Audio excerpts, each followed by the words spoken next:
এবং আমরা জানি যে এই জিলহজের প্রথম দশক মানে প্রথম 10টি দিন খুবই গুরুত্বপূর্ণ 10টি দিন।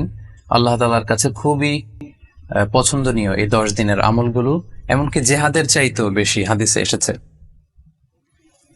এবং কালামুল্লাহ মাজিদে আল কোরআন আল কারিমে আল্লাহ তাআলা এই জিলহজের প্রথম 10 দিনের শপথ করেছেন। এই 10 দিনের ইবাদত আল্লাহ তাআলার কাছে এত বেশি পছন্দনীয় হওয়ার কারণ হচ্ছে এই 10 দিনে আল্লাহ তাআলা উম্মাহাতুল ইবাদাত অর্থাৎ যত মৌলিক ইবাদত আছে সবগুলো মৌলিক ইবাদতের একটা সমন্বয় করেছেন জিলহজ মাসের এই প্রথম 10 দিনে, যেটা বছরের অন্য কোনো সময় কিন্তু পাওয়া যায় না। কারণ এই 10 দিনের ভেতরে সালাত আছে, নফল সিয়াম আছে, সাদাকা আছে, কুরবানি আছে, হজের প্রসঙ্গটা আছে, যেটা বছরের অন্য কখনো এরকম উম্মাহাতুল ইবাদাত অর্থাৎ যত মৌলিক ইবাদত আছে সব মৌলিক ইবাদতের কম্বিনেশন সমন্বয় বছরের কোনো সময় কিন্তু আসলে হয় না, যেটা হয়ে থাকে জিলহজ মাসের প্রথম এই 10 দিনের ভেতর। এজন্য এই 10 দিনের ইবাদত আল্লাহ তাআলার কাছে অত্যন্ত বেশি প্রিয়। এজন্য আল্লাহ রাসূল সাল্লাল্লাহু আলাইহি ওয়াসাল্লাম এই 10 দিনে যাতে আমরা বেশি বেশি নফল ইবাদত করি আমাদেরকে উৎসাহিত করেছেন। পাশাপাশি আমরা যেন বেশি বেশি তাহমিদ, তাহলিল, তাকবীর দিয়ে এই 10টি দিনকে মুখরিত করে রাখি, এজন্য তিনি আমাদেরকে আদেশ করেছেন। এজন্য এই 10টি দিনে আমরা যেন বেশি বেশি সুবহানাল্লাহ ওয়ালহামদুলিল্লাহ লা ইলাহা ইল্লাল্লাহু আল্লাহু আকবার এই আজকারগুলো যেন আমরা বেশি বেশি পড়ি। এবং আরাফাতের সিয়ামের ব্যাপারে আল্লাহ রাসূল সাল্লাল্লাহু আলাইহি ওয়াসাল্লাম আশা করেছেন যে 9 জিলহজের যে নফল সিয়ামটি অর্থাৎ আরাফার রোজা, এই আরাফার রোজা যে ব্যক্তি রাখবে আল্লাহ রাসূল সাল্লাল্লাহু আলাইহি ওয়াসাল্লাম বলেন যে আমি প্রত্যাশা করি এই সিয়ামের বদৌলতে বিগত একটি বছরের এবং সামনের একটি বছরের যত পাপ হবে এই পাপগুলোকে আল্লাহ তাআলা আমাদের জন্য ক্ষমা করে দিবেন। এবং জিলহজের 9 তারিখ ফজর থেকে কিন্তু আমাদেরকে ওয়াজিব তাকবীর পাঠ করতে হয়। আমরা জানি সেটা শুরু হয় আরাফার দিন ফজর থেকে। 9 তারিখ ফজর থেকে শুরু করে 13 তারিখ আসর পর্যন্ত এই তাকবীরগুলো প্রত্যেক সালাতের পরে পড়া আমাদের জন্য আবশ্যক। আমরা যেন এই নফল আজকারগুলো, এই নফল তাকবীরগুলো যাতে আমরা বেশি বেশি করে দেই। এবং যারা কুরবানি করার জন্য ইচ্ছা পোষণ করেছেন তারা যেন এই 10 দিনের আগেই তাদের মাথার চুল এবং নখ কেটে পরিচ্ছন্ন হয়ে যান। এবং জিলহজের এই 10 দিনে তারা যাতে মাথার চুল না কাটে এবং হাতের নখ না কাটে, এই মর্মে আল্লাহ রাসূল সাল্লাল্লাহু আলাইহি ওয়াসাল্লাম আমাদেরকে গাইডলাইন দিয়েছেন। সব মিলে আল্লাহ তাআলার কাছে এই 10টি দিনের ইবাদত খুবই প্রিয়। এমনকি হাদিসে এসেছে, যেটা আমরা বললাম যে জেহাদের চাইতেও বেশি প্রিয়। এজন্য এই সুবর্ণ সুযোগটুকুন যেন আমরা কখনোই মিস না করি।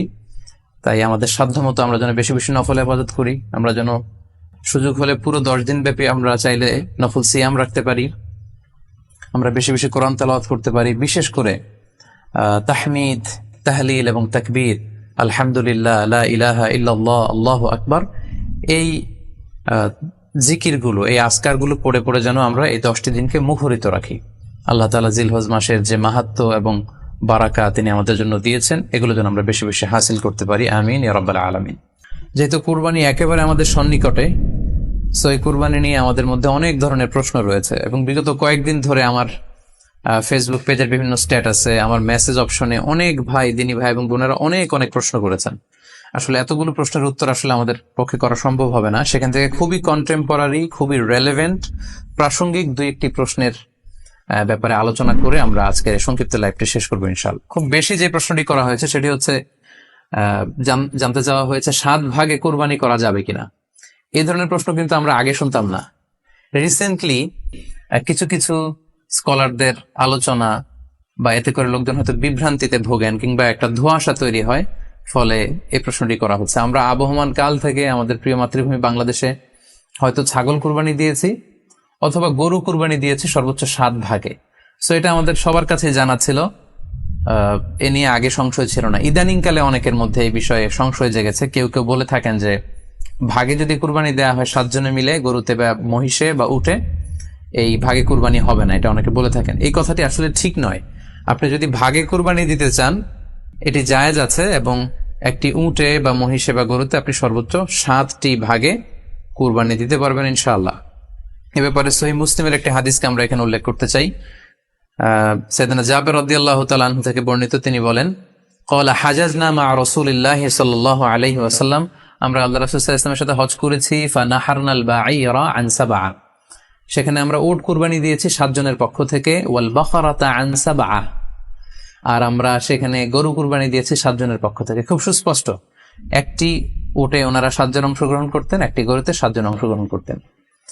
তো এই হাদিসের আলোকে অনেকে বলে থাকেন যে এটি হজের সময়, সফরের সময়, কিন্তু মুকিম অবস্থায় 7 ভাগে দেয়া যায় না। আসলে এই কথাটিও ঠিক নয়, কারণ সুনানে আবু দাউদের আরেকটি হাদিসে এসেছে যেখানে আল্লাহ রাসূল সাল্লাল্লাহু আলাইহি ওয়াসাল্লাম সুস্পষ্ট বলেছেন, সেখানে হজ বা কোনো সফরের উল্লেখ নেই। সেটা হচ্ছে জেনারেল স্টেটমেন্ট, অর্থাৎ আল বাকারাতু আন সাবআ, গরুতে সর্বোচ্চ 7 অংশ দিয়ে কুরবানি দেয়া যায়, ওয়াল জাযুরু আন সাবআ, আর উটের ক্ষেত্রেও সর্বোচ্চ 7 অংশ দিয়ে কুরবানি দেয়া যায়। তো এই হাদিস, দ্বিতীয় যে হাদিসটি উল্লেখ করলাম, এটা হচ্ছে জেনারেল স্টেটমেন্ট, সেখানে সফর মুকিম কোনো কথা বলা হয়নি। ইন জেনারেলি বলা হয়েছে যে উটে 7 ভাগ দেয়া যায়, গরুতে 7 ভাগ দেয়া যায়। সো আমরা যারা ভাগে কুরবানি দিচ্ছি, 7 জন মিলে একটি গরু, আপনারা নিঃসন্দেহে সানন্দ চিত্তে নিশ্চিন্তে কুরবানি দিতে পারেন। সহিহ হাদিসের আলোকে এটি সাব্যস্ত, এতে কোনো সমস্যা নেই ইনশাল্লাহ। তবে ভাগে কুরবানিতে কিংবা যৌথ কুরবানিতে কয়েকটি বিষয় আমাদেরকে খেয়াল রাখতে হবে। নাম্বার 1 হচ্ছে নিয়ত। আপনাদের ইন্টেনশনটা ক্লিয়ার হতে হবে। প্রত্যেকেরই যাতে একই ইন্টেনশন থাকে, সবারই যাতে ইন্টেনশন থাকে যে শুধুমাত্র আল্লাহ তাআলার সন্তুষ্টির জন্য আমরা এই কুরবানি দিচ্ছি। এখানে কয়েকজনের যদি ইন্টেনশন থাকে যে আল্লাহর সন্তুষ্টি, অন্যজনের যদি নিয়তে ঝামেলা থাকে, তাহলে কিন্তু কুরবানিটা প্রশ্নবিদ্ধ হয়ে যাচ্ছে। কারণ ইন্নামাল আমালু বিন্নিয়াত, ইয়ানি ইন্নামা সাওয়াবুল আমালি বিন্নিয়াত, সমস্ত কাজের প্রতিদান দেয়া হবে আপনার ইন্টেনশন বা নিয়তের উপর ভিত্তি করে। সো এজন্য যারা খুব বেশি মুখলেস, খুব বেশি মুত্তাকি, তারা অনেক সময় যৌথ কুরবানি দিতে চান না।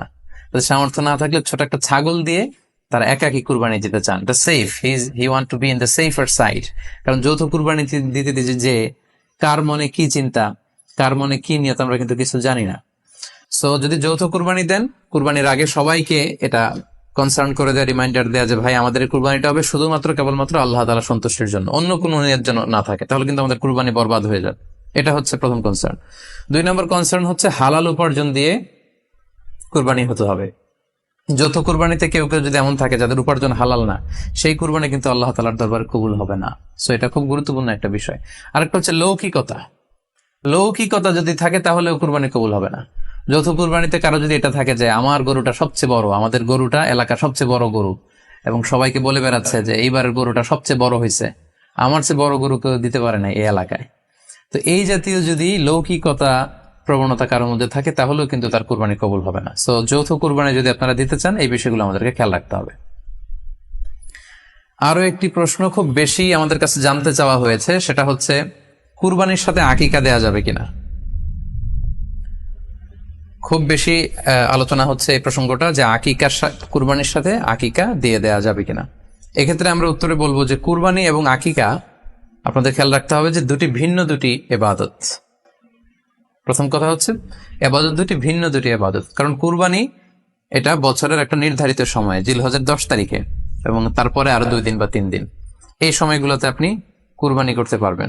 তাহলে এটা হজের মৌসুমে জিলহজ মাসে করতে হয় কুরবানি। কিন্তু আকিকা কিন্তু এরকম না। আকিকাটা যে কোনো মাসে হতে পারে। আকিকাটা হচ্ছে নবজাতক সন্তানের ভূমিষ্ঠ হওয়ার পরে শুকরিয়া স্বরূপ আল্লাহর কাছে যে কুরবানিটা করতে হয়, সেটাকে আমরা বলি আকিকা। হাদিসে এসেছে আকিকা। তো সেটা হচ্ছে সন্তান কখন ভূমিষ্ঠ হলো সেটার উপর নির্ভর করে। কারো সন্তান রমাদানে হতে পারে, কারো সন্তান জিলহজ মাসেও হতে পারে, শাওয়ালে হতে পারে, রজাবে হতে পারে। আর আকিকা হচ্ছে বাচ্চা যেদিন জন্মগ্রহণ করবে, সন্তান ভূমিষ্ঠ হওয়ার 7 দিন পরে। তাহলে ভিন্ন দুইটা ইবাদত, 2 সময়ের ইবাদত। নাম্বার 2, আকিকার ক্ষেত্রে আল্লাহ রাসূল সাল্লাল্লাহু আলাইহি ওয়াসাল্লাম বলেছে আনিল গুলামি শাতান ওয়া আনিল জারিয়াতি শাত, অর্থাৎ ছেলে হলে 2টি ছাগল দিয়ে আকিকা করো, এবং যদি মেয়ে হয় তাহলে 1টি ছাগল দিয়ে আকিকা করো। তো সেক্ষেত্রে কুরবানিতে কিন্তু এরকম বিধান নেই। কুরবানিতে কিন্তু 1টি ছাগল দিয়ে আপনি কুরবানি করলে কুরবানি হয়ে যাচ্ছে, সেখানে 2টি ছাগল দেওয়া লাগবে এমন কোনো কথা নেই। তো এভাবে আমরা বুঝতে পারতেছি, খুবই স্পষ্টত কমন সেন্স খাটালেও আমরা বুঝতে পারতেছি, এবং আল্লাহ রাসূল সাল্লাল্লাহু আলাইহি ওয়াসাল্লামের ভাষ্যগুলো অনুসারে আমরা বুঝতে পারছি 2 ধরনের ইবাদত। যদিও এই 2 ইবাদতে কিছুটা মিল আছে, কিন্তু 2 সময়ের ইবাদত, 2 আলাদা, 2 উপলক্ষ, 2টার আলাদা নির্ধারিত সময় রয়েছে। যেমন আকিকার ক্ষেত্রে সুন্নাহ হচ্ছে বাচ্চা যেদিন জন্মগ্রহণ করবে তার 7ম দিন শেষে 7 দিন পরে আপনি আকিকা করবেন। আল্লাহ রাসূল সাল্লাল্লাহু আলাইহি ওয়াসাল্লাম বলেছেন কুল্লু গুলামিন মুরতাহানুন বিআকিকাতিহি তুযবাহু আনহু ইয়াওমা সাবিহি। প্রত্যেক সন্তানের আকিকা দিতে হয় তার সপ্তম দিনে। ওয়া ইউহলাকু ওয়া ইউসাম্মা, এবং সপ্তম দিনে মাথার চুল ফেলে দিতে হয়, তার সুন্দর একটি নাম রাখতে হয়। তাহলে আকিকার বিধান হচ্ছে সম্মানিত সুধী সন্তান জন্মগ্রহণ করার 7 দিন পরে। আমরা বুঝতে পারলাম আল্লাহ রাসূল সাল্লাল্লাহু আলাইহি ওয়াসাল্লামের ভাষ্য অনুযায়ী, কথা অনুযায়ী, কওল অনুযায়ী। এবার যদি আমরা আল্লাহ রাসূল সাল্লাল্লাহু আলাইহি ওয়াসাল্লামের আমল দেখি, ওনার ব্যক্তিগত আমল কি ছিল, সেক্ষেত্রে আমরা সহিহ ইবনে হিব্বানের একটি হাদিস উল্লেখ করব, যেটিকে ইবনে হাজার আল আসকালানী উনি ওনার ফাথুল বারিতে সহিহ হিসেবে উল্লেখ করেছেন। আয়েশা রাদিয়াল্লাহু তাআলা আনহার বর্ণনা, তিনি বলেন যে আক্কা রাসূলুল্লাহ সাল্লাল্লাহু আলাইহি ওয়াসাল্লাম আনিল হাসানি ওয়াল হুসাইনি ইয়াউমা সাবিঈ ওয়া সাম্মাহুমা। আল্লাহ রাসূল সাল্লাল্লাহু আলাইহি ওয়াসাল্লাম নিজে ওনার দৌহিত্র অর্থাৎ ওনার নাতি হাসান এবং হুসাইনের আকিকা নিজে করেছেন সপ্তম দিনে, এবং সপ্তম দিনে তাদের নাম রেখেছেন। একজনের নাম রেখেছেন হাসান, আরেকজনের নাম হুসাইন। অর্থাৎ হাসান রাদিয়াল্লাহু আগে জন্মগ্রহণ করেছিলেন, ওনার চেয়ে ছোট ছিল হোসেন, উনি পরে জন্মগ্রহণ করেছেন। তো ওনাদের জন্মের পরে 7 দিন পরে আল্লাহ রাসূল সাল্লাল্লাহু আলাইহি ওয়াসাল্লাম ওনাদের আকিকা দিয়েছিলেন, এবং সপ্তম দিনে উনি আকিকাও দিয়েছেন এবং তাদের নামও রেখেছেন। তাহলে আল্লাহ রাসূল সাল্লাল্লাহু আলাইহি ওয়াসাল্লামের কওলি হাদিস, ওনার ভাষ্য মতে আমরা জানলাম উনি বলেছেন সপ্তম দিনে আকিকা দিতে হয়, এবং ওনার ব্যক্তিগত আমল থেকে আমরা জানতে পারলাম যে উনি ওনার 2 নাতির আকিকা দিয়েছেন সপ্তম দিনে এবং নাম রেখেছেন। তাহলে এ থেকে আমরা সুস্পষ্ট বুঝতে পারি যে আকিকা দিতে হয় সন্তান জন্মগ্রহণ করার 7 দিন পর, সপ্তম দিনে। যদিও তবরানীতে আরেকটি হাদিস এসেছে যেখানে বলা হয়েছে যে আকিকা সপ্তম দিনেও দেয়া যায়, 14তম দিনে দেয়া যায়, 21তম দিনে দেয়া যায়। যদি সপ্তম দিনে কেউ দিতে না পারে কোনো কারণে, তাহলে 14তম দিন, না পারলে 21তম দিন। তাহলে সুস্পষ্টভাবে উল্লেখ আছে যে আকিকার সময়সীমা সপ্তম দিনের কথা আমাদেরকে বলা হয়েছে। তো সেক্ষেত্রে আপনার সন্তান জন্মগ্রহণ করলে আপনি শুকরিয়া স্বরূপ কুরবানি করবেন, আত্মীয় স্বজনকে খাওয়াবেন, আকিকার গোশত নিজেরাও খাবেন। তো এটা যদি আপনি কুরবানির জন্য রেখে দেন, তাহলে তো সন্তান দুনিয়াতে আসার এই আনন্দটা থাকে না। একজন যখন সন্তান পায়, সে কেমন যেন আকাশের চাঁদ হাতে পায়। তো তখন তার 7 দিনের মধ্যে যে আনন্দটা থাকে, ওই দিন তার নাম রাখা হবে, আত্মীয় স্বজনরা আসবে, বাচ্চাকে দেখবে, দোয়া করবে, তখন আকিকা করে গোশত নিজে খাবেন, আত্মীয়দের খাওয়াবেন, পাড়া প্রতিবেশীদেরকে দিবেন। এটা হচ্ছে সন্তান ভূমিষ্ঠ হওয়ার উপলক্ষকে কেন্দ্র করে এই আকিকা। সো এটাকে কুরবানির সাথে মিক্স আপ করার কোনোই প্রয়োজন নেই, এবং এক্ষেত্রে সুস্পষ্ট গাইডলাইন হচ্ছে যে সপ্তম দিনে আকিকাটা দিতে হয়। সো আমরা যেন সপ্তম দিনে আকিকাটা দেই। তবে হ্যাঁ, এখন প্রশ্ন হচ্ছে সপ্তম দিনে কেউ দিতে পারেননি, 14তম দিনেও দিতে পারেননি, 21তম দিনেও দিতে পারেননি, হাতে টাকা ছিল না, সামহাও কোনো কারণে মিস করেছেন, তখন আপনি যখন সুযোগ হয় তখন করে দেন। ওই প্রেক্ষাপটে আপনি যদি কুরবানির সময়ও আকিকা দিয়ে দিতে চান, এটা আদায় হয়ে যাবে ইনশাল্লাহ। আশা করা যায় আদায় হয়ে যাবে, এবং এটা জায়েজ আছে। তবে এটা সুন্নাহ নয়। সুন্নাহ হচ্ছে সপ্তম দিনে আকিকা দেওয়া।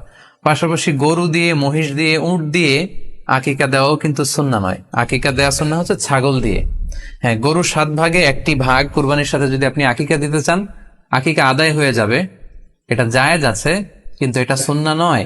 সুন্নাহ সম্মত হচ্ছে আকিকা সপ্তম দিনে দেয়া এবং ছাগল দিয়ে দেয়া। ছেলের ক্ষেত্রে 2টি ছাগল, মেয়ের ক্ষেত্রে 1টি ছাগল। আশা করি কুরবানির সাথে আকিকার প্রসঙ্গটি আপনাদের কাছে ক্লিয়ার হয়েছে।